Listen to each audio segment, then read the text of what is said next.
care. Right. Yeah. Okay. The state is holding her right now. Okay. So they took her away from me wrongfully, and now they still have her because they've been using excuses for why they have her in custody. Right. So I've been fighting for the past 4 years of my life, trying to get her out of custody, and they're just trying to go ahead You and live in terminate. Kauai?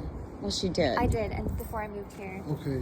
Yeah, because I had to move here because housing wasn't working out over there. It's Yes. really expensive Yeah, living the out there. social worker, honestly, I really on it. Like, I'm a pastor here on the island. I've been here for 22 years.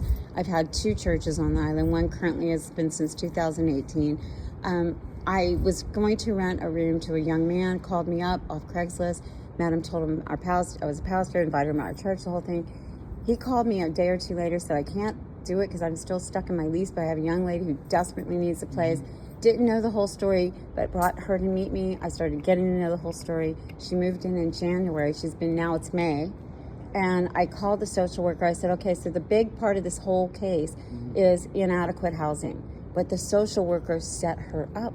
Every time she'd find a place to live, she'd call because the whole case started. I wouldn't say set me up. That's Well, not- come on. that's You not call true. the landlord. She even told me when I rented to her, she goes, she's going to call and tell you all these horrible things about me, and you're probably not going to want me to stay. And I said, I'm a pastor. There's nothing she You can need a say. place now? No, she's with me So the 5 thing is, months. So the reason why they're holding my child currently right now, they're saying it's due to my unstable housing situation. However, I've had stable housing since 4 months, and they still haven't come check the house. They're still keeping her in custody.